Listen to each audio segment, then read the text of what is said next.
What is up YouTube, and welcome back to another RiftGuides WildRift video. It's time for the new patch 6.1a and a new champion. Within this patch there are a few changes and honestly nothing really matters in the meta. Unfortunately, Riot failed yet again to address all the important problems, and you will be very much surprised about the changes in this patch, and you'll be actually facepalming right now or at this point where I show you what is happening, because this is just absolute insanity. Anyway, are you afraid of the dark? Because we hope not, because Nocturne is making his debut this patch, ready to haunt your nightmares and scare your opponents from the shadows. The Adventurous Star will also have gathered enough cosmic energy this patch and is ready for you to check out the fun waiting inside. We also have some balance changes and some new skins that should brighten your day, so welcome to patch 6.1. New champion, Nocturne, the Eternal Nightmare. A demon amalgamation drawn from the nightmares that haunt every sentient mind, the thing known as Nocturne has become a primordial force of pure terror. It is liquid chaotic in aspect, and a faceless shadow with cold eyes and armed with wicked-looking blades. After freeing itself from the spirit realm, Nocturne now continually descends upon the waking world to feed on the kind of fear that can only thrive in true darkness. Nocturne will be released on the 16th of May. New game modes. 3 game modes will be going live later this patch along with the Adventurous Star. It's finally gathered enough energy and is ready for you to check out all the goodies and fun waiting for you. The AAA ARAM, Hextech ARAM is back, but with a new name and more fun and adventurous for you and your friends. Well, more awesome adventures for your friends. I can't even read. Good one. Check out the star-studded augments and new fun. This mode will be released on the 16th of May, same as Nocturne. Arena, it is time to battle it out. Arena is back, prove you're the best of the best. The same also goes with this, also released on the 16th of May with Nocturne. RF, stretch your thumbs and get ready for some action. And I can't what is wrong with me? Just honestly, why can't I read today? It's impossible, by the way. Stretch your thumbs and get ready for some random fun adventures with you and your friends. RF will be released on the 16th as well as Nocturne. And now to the heart of the patch, the champion changes, and you will be in absolute laughter and joy and maybe some despair, because you see, Riot is very interesting. But before we do this, by the way, I want to say something about getting cheaper skins, because I think tomorrow the new skin series is going to be released, the weather skin series, plus some older prestige skins. If you want to save big time on getting in-game gifts or like wild calls, check out my partners in the description below, use code KERKS and save I think up to 50% on giftable items and up to 32 euros on the biggest WildRift packages, at least on European server. Now, back to the champion changes. Scion. We've boosted Scion's survivability so you can have an easier time being a tank for his team during team fights. Passive, Glory in Death.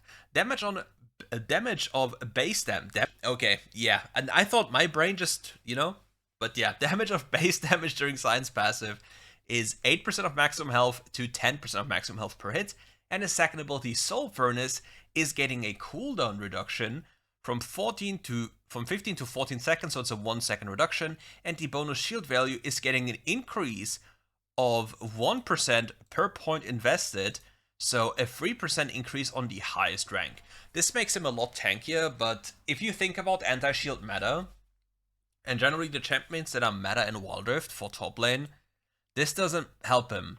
This doesn't fix the problems. Like, if it's a good Scion game where the enemy doesn't have access to Divine, it will be amazing, of course. But if it's a Divine or like any of the top tier top lane champions, it will be like a little big issue. Garen.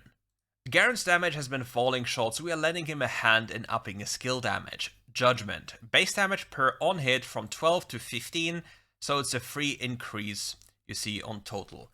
By the way, yesterday I played. And there's still no Garen rework. When are they going to ship these? Because I think at some point it's random. I don't remember them saying a specific time because we don't have the Ambassador rework. I don't think we have the Garen rework. Like, when are they coming out? Like, I'm curious to know. Like, if anyone knows or if I missed something, just please let me know in the comments below.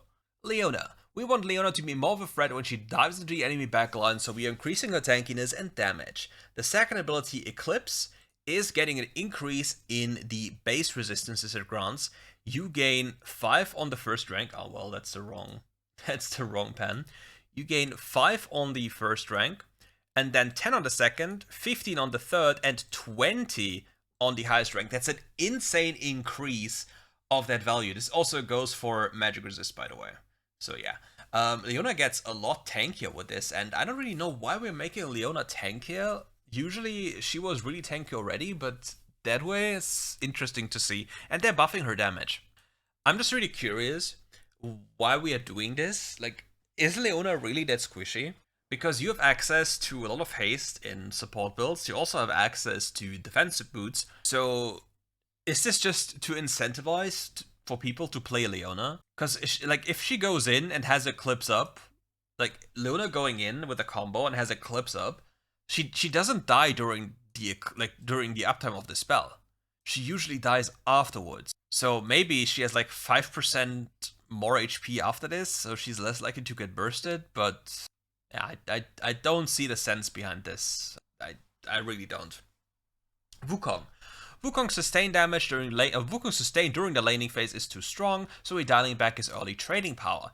Stone Skin, we see a reduction here of 0.15% per second, and a damage reduction by 10 on the third ability. So, funny thing is, Wukong in laning phase is only a champion until the very first reset with plated steel caps, and then other champions take over. Because Wukong only has one thing for laning phase, and that's damage and bullying. But that's low-key it. If you get to survive this until you have plated, it gets a lot easier. But if you don't know what to do, and you don't know how to deal with Wukong's range, you might fall victim to that very easily. And top lane is at a state where there's like so many matchups where you just don't do anything for like a long time. Where you're just forced to outscale, which is usually something that rarely happens in WildRift. Like, top lane is just the pinnacle of stonewalling. Stonewalling means like you just look at each other and you just can't do anything. For example, enemy picks Poppy and you're like, yeah, cool, what am I supposed to do?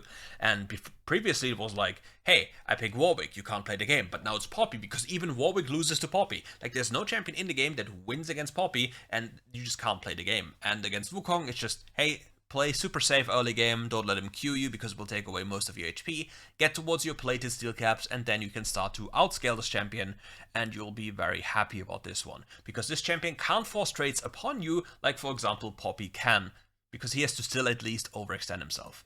The next change comes to Victor. Victor's long-range poke and burst is great at devastating his foes, but it's become too strong in the lane in the later stages of the game, so we're trimming his ability power ratios to bring down his mid to late game power. Siphon Power, which is his first ability, is losing, that's actually quite a lot. They're reducing 5, 10, 15 damage on the first ability flat, plus 5% scaling, gone. Third ability, we're seeing a decrease of 10% ability power on the first instance, and another 10 on the second instance. 20% AP power just lost, and here it's 5% just lost. If there was anything that was too strong about Victor, it was the reset nature of his ultimate, but this is just really a lot. To be fair though, in later stages of the game, the typical Victor combo usually involved Q, like the first ability into ult, and you were dead. Like, you were just gone. And this will make it easier for people who don't itemize magic resist to get killed, but it also makes playing Victor a lot more problematic, or not as strong anymore. Like, if Victor was previously like a contender for like a pick of the patch, he would only be settling down within the S tier, which is in my tier list like the meta, because we have like S+, we have S-, and just a normal S. Let's just for convenience, let's actually just do it here, S-. So we have S, S-, S+, and then Victor would just be within S, maybe S-.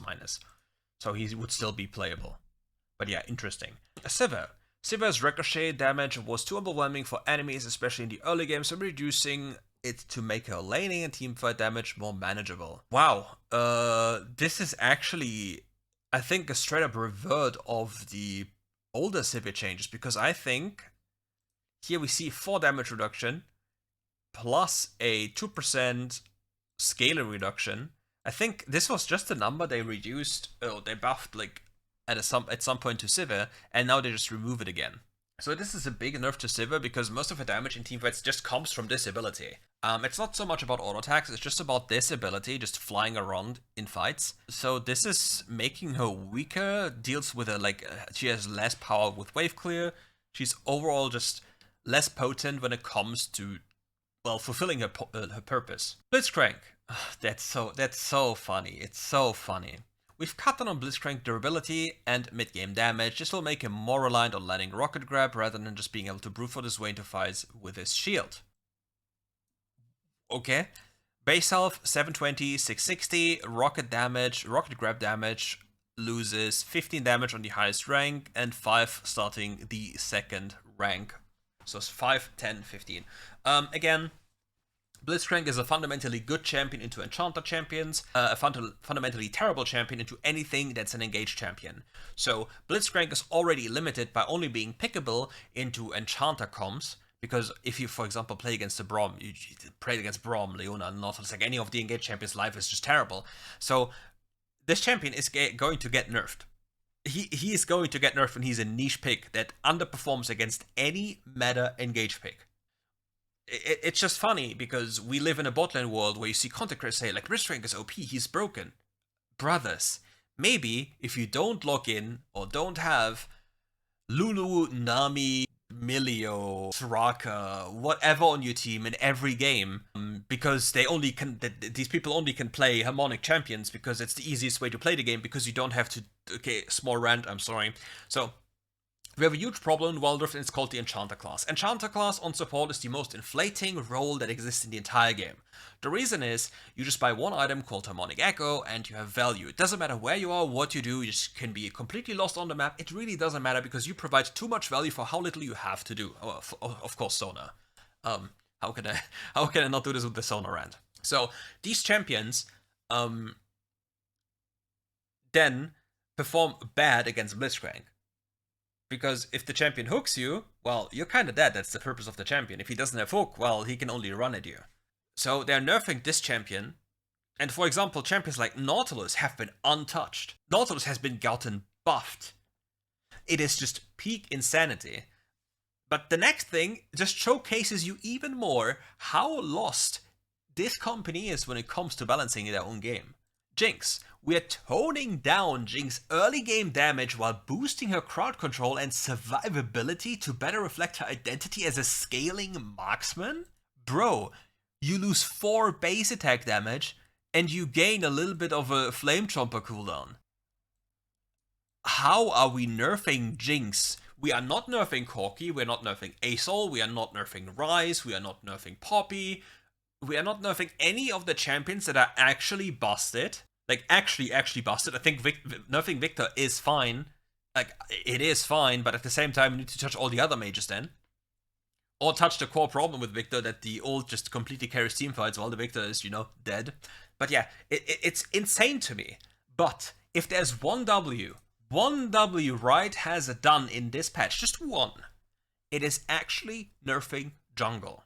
We've adjusted jungler's damage to monsters and income scaling in the mid to late game while removing gold penalty on lane minutes at 730, which is when platings fall. We're also reducing the extra gold and damage benefits Smite provides to slow down mid-game jungle scaling without affecting early pathing and clear speed. Bonus. The bonus 15% attack damage to monsters, which is also ability damage. I don't know if they also removed the ability damage, but I just assume so within the wording here. Starting at 2 minutes, the bonus damage decays by 1% every 12 seconds. At 5 minutes, the bonus is fully removed. Starting at 7:30, junglers no longer receive a 20% bonus gold from taking down monsters. So jungle historically had by far the highest gold income possible. This wasn't even close. Like, no role can compete with jungle income. None. Not at all. It's not even possible. With this will be a little bit closer to lane income, but jungle will still get the most gold, simply for the reason because how people play the game. The moment we start hitting mid-game, like 730 plus, then junglers will most likely be seen picking up sideways because nobody else wants to do it themselves, so junglers have to do it. Another thing that's a problem here is, so we are lowering the bonus damage junglers deal to monsters, but we don't adjust Smite as a summoner spell. Smite as a summoner spell only does 800 damage. 800 damage is getting outsmited by most of mages in this game that just have 3-4 items. Like, the later it goes, the more impossible it will become for a jungler to actually outsmite a mage.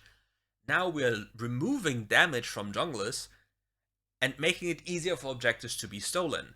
All I want is Smite to have higher kill range on objectives. That's it. I'm fine with every jungle nerf, but at least the one thing that junglers are designed to do, on paper at least, to secure objectives, should actually be a valid way of securing objectives and not have a random Lux throw an ultimate for 2000 bazillion damage to steal your Nasher. Okay, rant over.